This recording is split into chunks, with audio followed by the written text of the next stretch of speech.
उन साथियों के लिए जो सिर्फ क्या कहते हैं, जो सिर्फ इंपॉर्टेंट पढ़ते हैं या जो सिर्फ क्वेश्चंस पे जाते हैं या सिर्फ एग्जाम पॉइंट ऑफ व्यू से पढ़ते हैं।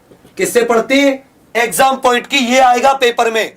तो उन सभी विद्वानों से और विदुषियों से मैं पूछना चाहता हूं कि आपको या आपके पढ़ाने वाले को कैसे पता कि कौन सी चीज एग्जाम में आनी है, कौन सा क्वेश्चन एग्जाम में आना है।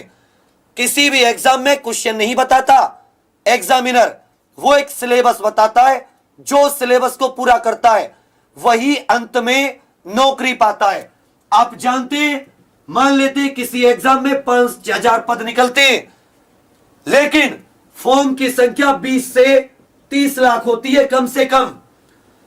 तो बाकी 19,95,000 कहां जाते हैं? कभी ये चीज सोची है? तो ये 19,95,000 जो होते हैं वो ये पढ़ने वाले होते हैं, और जो अंत में नौकरी पाते हैं वो सिलेबस पढ़ने वाले होते हैं। वो बच्चा चाहता है, जो नौकरी चाहता है, जो अपना इस फाइनल मेरिट में देखना चाहता है, वो बच्चे के दिमाग में सिर्फ एक चीज रहती है कि मुझसे कुछ भी ना छूटे। जहां भी पढ़ूं एक एक चीज को इतनी बार पढ़ लूं कि मुझसे कुछ ना छूटे। और जिससे कुछ नहीं छूटता ना, वो इस 5,000 में होता है। जो सिर्फ इंपॉर्टेंट पढ़ता है वो सिर्फ और सिर्फ फॉर्म भरता रहता है, फॉर्म भरता रहता है, एग्जाम देता रहता है। तो आज आपको तय करना होगा कि जो सपना आपने देखा है नौकरी पाने का, उसे सपना ही रहने देना है या उसे हकीकत बनाना है। और यदि यह बात आपके दिमाग में आ गई तो हकीकत बना दोगे, और नहीं आई तो वो सिर्फ सपना बन के रहेगा। कड़वा सच है ये कि ये 19,95,000 हमेशा फॉर्म भरते हैं, नौकरी 5,000 पाते हैं। बहुत कड़वा सच। याद रखिएगा, द्रोणाचार्य जी के पास 105 विद्यार्थी थे, सबको एक जैसा पढ़ाते थे, लेकिन सारे अर्जुन के बराबर मेहनत नहीं करते थे। सिर्फ एक उनमें से एक ऐसा विद्यार्थी था जिसे सिर्फ अपना लक्ष्य दिखाई देता था। न उसे पीडीएफ दिखाई देती थी, न उसे यह दिखाई देता था सर्वश्रेष्ठ धनुधर मुझे बनना है, दुनिया का सर्वश्रेष्ठ आर्चर, धनुष बाण चलाने वाला मुझे बनना है। तो मेरी जगह ना तो भीम भैया प्रैक्टिस करने जाएंगे, ना ही गुरु द्रोणाचार्य। प्रैक्टिस मुझे करनी होगी। तो यदि धनुर्धर तुम्हें बनना है, यदि सरकारी नौकरी तुम्हें चाहिए, तो तुम्हें नोट्स भी बनाने होंगे, तुम्हें रिवीजन भी करना होगा। तुम्हारे पास समय नहीं है तो तुम उन 104 में रहोगे, अर्जुन के अलावा समय निकाल लोगे और सिर्फ चिड़िया की आंख पे निशाना तान दोगे तो अर्जुन बनोगे, इन 5,000 में रहोगे। दुनियावी बातें करते हो। क्यों अर्जुन को दुनियावी बातें दिखाई नहीं देती थी कि मेरे पास पैसे की कमी है, मेरे पास गुरु की कमी है? क्यों एकलव्य ने आज तक साधन का रोना नहीं रोया कि मेरे पास रिसोर्स नहीं है, मेरी मम्मी नहीं पढ़ने दे रही, मेरा पापा नहीं पढ़ने दे रहे, मेरे पास पैसे नहीं है? एकलव्य जंगल में रहने वाला ट्राइबल आदिवासी व्यक्ति, सपना था उसका मैं भी धनुर्धर बनूंगा। उसके पास ना तो गुरु था, ना उसके पास अच्छा धनुष, ना अच्छे बाण। वन की लकड़ी से धनुष बनाया, वन की जंगल की जो लकड़ियां होती हैं उसी से बाण। इतनी प्रैक्टिस कर दी, इतना विश्वास रख दिया कि वही व्यक्ति एकलव्य बना।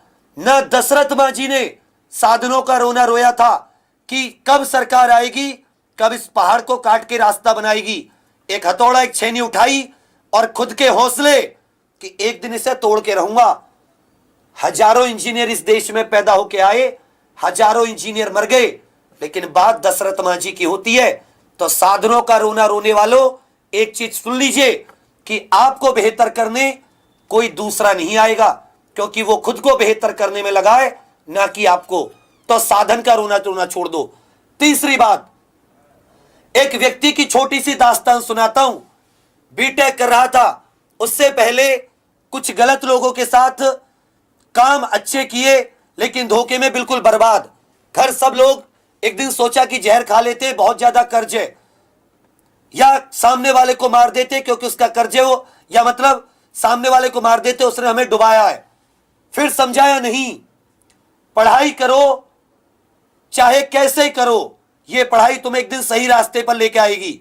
गांठ में बांधी, पैसे नहीं थे, खुद से कमाया, सब्जी तक बेची, और तो छोड़िए एक होटल में वेटर तक का काम किया, वेटर तक का। पढ़ाई भी की, वेटर का काम भी किया, सब्जी भी बेची, बीटेक एमटेक किया, यूनिवर्सिटी तक अच्छे नंबर लेकर आए, यूनिवर्सिटी तक नाम में।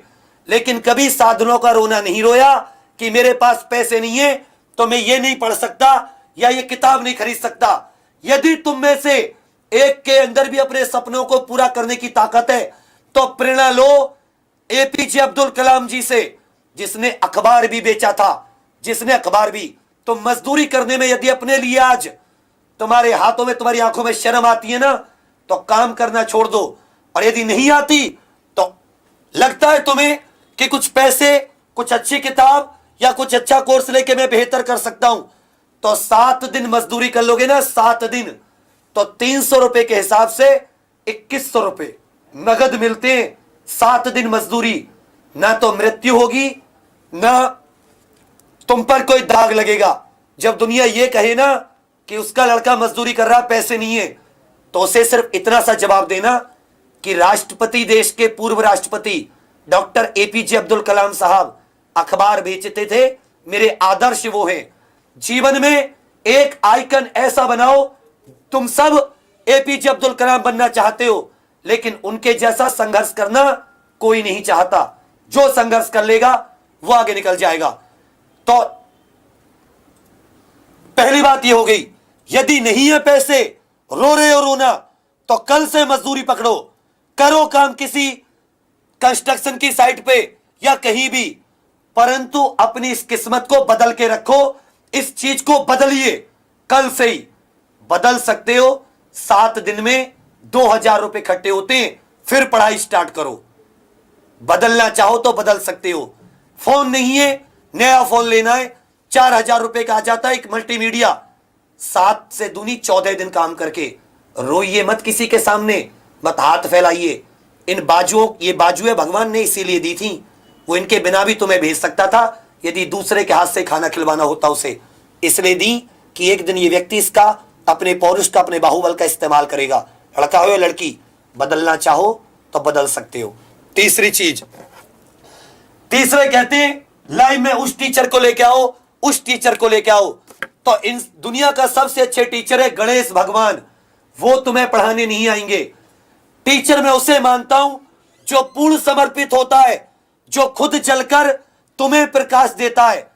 यदि तुम्हारे अंदर रेगुलरिटी है, उसमें नियमितता है, तो उसे जीवन में गुरु मानो। जो नियमितता है या जिसके अंदर खुद को फूंक कर, खुद को अंधेरे में रखकर तुम में उजाला देने की शक्ति हो।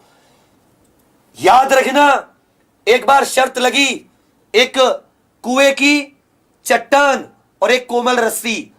तो कुएं की चट्टान के लिए अच्छा टीचर काटने वाला होता आरी, लेकिन उसके लिए एक हल्की सी कोमल सी रस्सी।